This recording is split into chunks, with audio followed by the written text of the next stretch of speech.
Another long time HTF fellow on stage several times, Sascha Hausmann. And Sascha, I always introduce you as I mean, on the one side, you're a CEO of Busyrooms, but today, once again, you're more representing the investor side of story. You're also having an investment fund where you're investing in several startups across the line, but maybe some more things that, or a little bit more that you can tell about yourself. I think it's better if I start going down your CV. That's going to be too long anyway.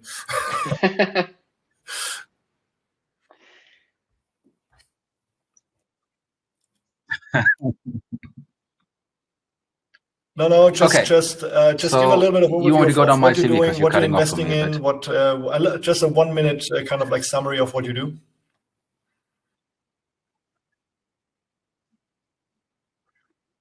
Yeah, I mean, we're a traditional venture capital fund, and although we don't claim to be a travel venture capital fund, about 40% of the portfolio is in travel, different sides of travel.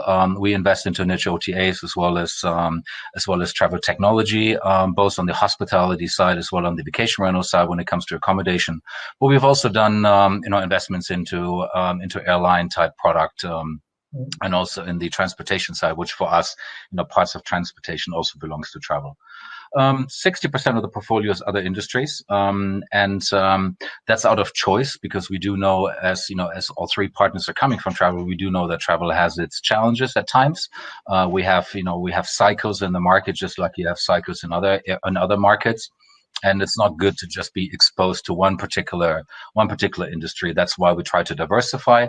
But then, in terms of investment opportunities that we see, can you tell us a little bit, because obviously on the one side, I mean, you're CEO of CRS, right, with Busyrooms. So you're obviously on top of booking data. That's the one side. But I think we had enough data around booking data and stuff before.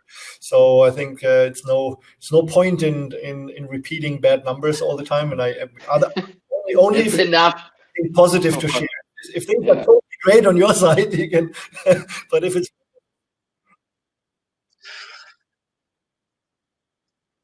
I wish to say that, right? We're headquartered in Malta, and Malta hasn't yet decided when it's going to open to the general travel public again. I mean, first rumors are that this is going to take up until the end of August, early September.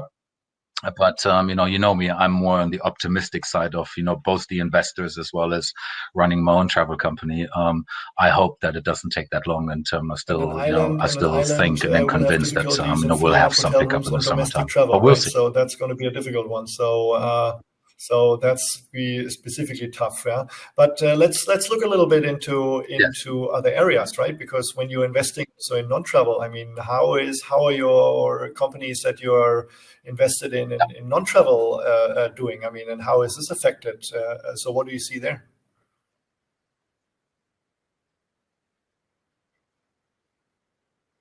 Well, the good thing is usually when you look at travel, and we have downsides in travel, which we had quite a few in the last 20 years that I've that have been in travel. This time, every industry that we've invested into has been affected. We have 64 companies active in the portfolio, out of which mid-20s are in the travel side. And the good news is good or bad news in that sense is there isn't any substantial difference between them. At least at this point in time, because industries that we've invested into have shut down.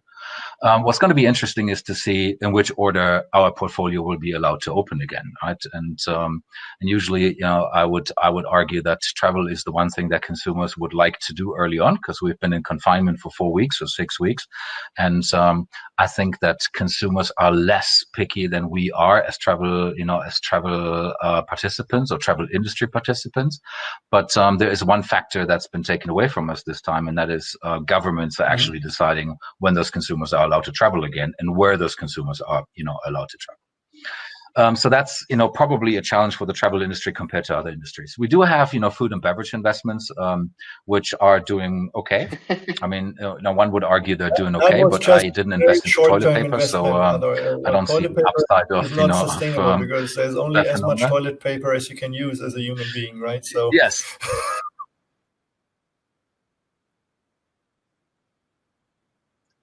Yeah, but still, there's an uplift in it. We have one client that has that's in the accommodation business as well as in the supermarket business. So they're making money on toilet paper, probably not so much on travel right now.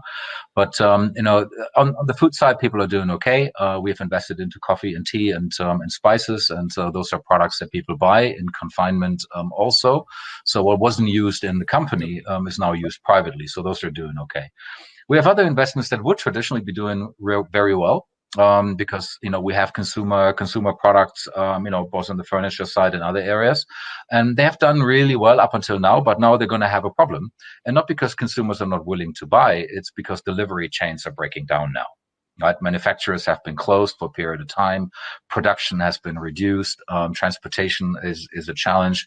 So those businesses would do well in the crisis, but are not doing well because they're dependent on other participants that are not doing so well right now. Right, so throughout the portfolio, Corona has hit us. For some of them, it has been milder than for others. The travels are probably affected the most. Simply because their revenue has gone to pretty much zero. We see speed up in digitalization at all doesn't care which industry you're looking on. The question is a little bit on your side as an investor. How long do you need to wait that you see effects again on the revenue side on those startups? What are going to be on the digitalization?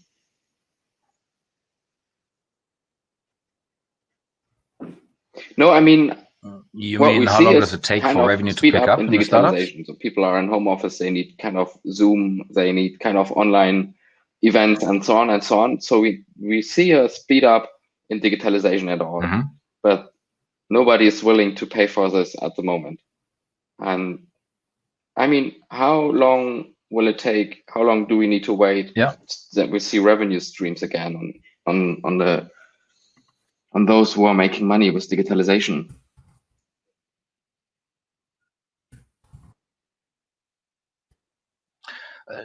I think it's a good question to answer. And I mean, the reason why we're not seeing revenue on those is because some of them have opted to give it away for free early on, right? And it's very difficult to start charging for something that you have offered for free.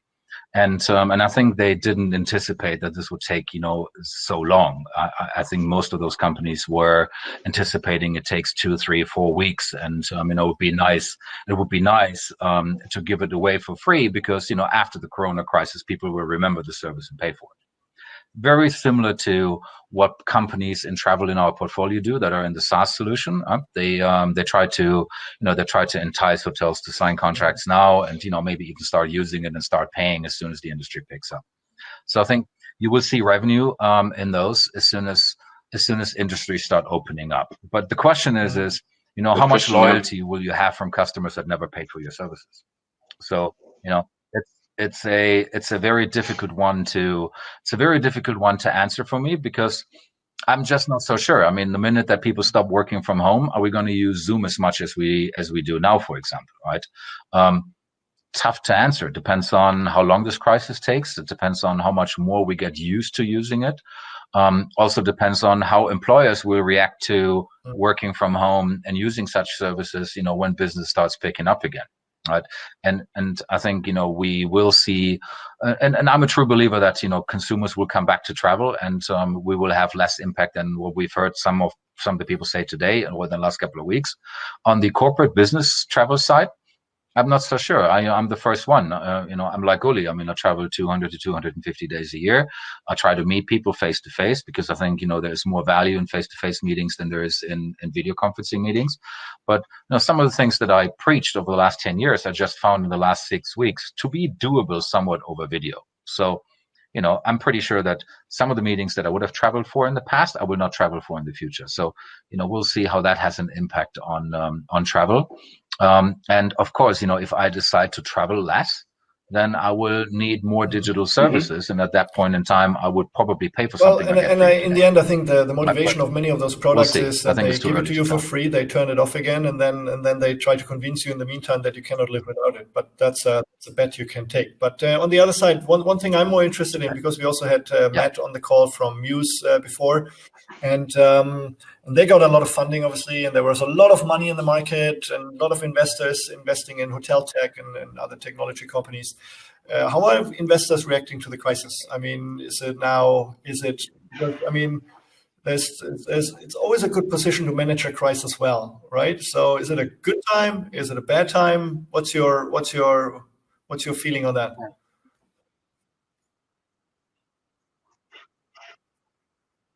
I'm optimistic as a person to start with, right? And it's not my first crisis. I mean, I started in travel shortly before the .com bust. And so I've been through a derailing of value overnight, once in my life before, and through the financial crisis also to a degree. But when you look at us as a fund, and I talk about Howzat and then about other funds that I've talked to, within a matter of 2 weeks, we had 64 companies calling us, telling us that they're almost out of business, right? And a lot of those are doing fine, and we didn't have a single one that has filed for insolvency yet, or is close to having to do so, because they managed to cut their cost, and government programs have supported and helped. They may not be optimal for everyone, but they have provided some relief. And of course, that puts a dent into your motivation, even for me, right? Because I've been doing this for 15 years, and and the current fund is is in year 4, so it's starting to mature now. We're live again. We're back live. Take care what you say. Good. Sorry, guys. Sascha, sorry. Yeah. So you were okay. So we're talking about the impact that it had on Howzat. 64 companies. I'm not sure when we got exactly cut off, but 64 companies calling us in a matter of 2 weeks, telling us that they're likely going to go out of business. Which, thank God, nobody has so far, and nobody is really close. Puts a dent on motivation. No matter how optimistic you are, it puts a dent on motivation, and not predominantly because we're not used to companies going belly up or tanking. That's part of our daily lives. Every year we have X% of our portfolio not surviving. It's mainly because we have investment horizons, and tanking is calculated into our business models. But now all of a sudden, the coronavirus sets the industry back by a year or two. Because although I believe that travel will start soon again, I do not believe that the impacts on the balance sheets of our startups or the hotel industry in general will disappear for another 2 years, because we're accruing debt. We have social security that we don't need to pay now, but it's not given to us. We'll have to pay it at some point in time, right? So we're going to see an impact on that. We're in year 4 now, which means we're going into maturity. Maturity means that we're now thinking to harvest, and we've made investments that that we think have a 3-year horizon, a 5-year horizon, and a 7-year horizon. And we were hoping that some of those investments in 2020 would start providing liquidity, right? Which in return for us as a fund is important, because we have we're just like startups. You have investors that are screaming if you don't make your numbers. We have investors that are screaming if we don't make our numbers. And now we have to go back to our LPs, limited partners, the cash providers, and tell them, hey, sorry, we told you 2020 is going to be a great year. Not 20, probably not 21. Maybe 22. So, it's a similar stress. People forget that when they call us, they're like, you guys are well off. No, we're not, because, the cash that they're burning and that they're running out of money from is cash that we have borrowed from somebody else. Right? So there is some concern. In the last couple of days, conversations with co-investors have eased up again. Everyone has been through the portfolio. And I have to say, the startup community has been really good in dealing with the crisis. I haven't had a single company in the portfolio that missed cutting cost, to a degree that they didn't fire people, which I really liked. So there's a lot of, social responsibility in the portfolio, but they all have, managed to get things organized. Now investors are considering, so what's going to happen next, right? Are we going to when are we going to see investment opportunity again? And what will that investment opportunity look like? And I'm the one, give me another 100 million. I think as VCs, the next 12 months in travel are going to be stellar. They're going to be superior because we're going to have all those startups that have raised cash prior to the crisis. They're going to spend quite some of that money during the crisis. At the end of the crisis, they have less cash left for growth than they initially anticipated. So the valuation that I will be able to get is probably slightly more decent than what I received last year. So I think there's lots of opportunity, and investors are not really seeing that yet because they're all still shell-shocked. But give them another couple of weeks, and then you will see that I think investment activity will increase again. And I don't think there's doomsday like some of them want us to believe. I think that market is going to come back. But we will see the impacts of the valuations and the financing rounds in 3 to 6 months after the markets start opening again, because that's when startups will probably need to go into the market to find cash for growth. Cool, Sascha. Excellent. And I know that you are always positive. You said we went through several crises and had, and you always said travel will always come back. So it will come back after. That's what you said in the first discussion we had, I think 2 or 3 weeks ago. Thanks again for joining us. Thanks again for joining HTF.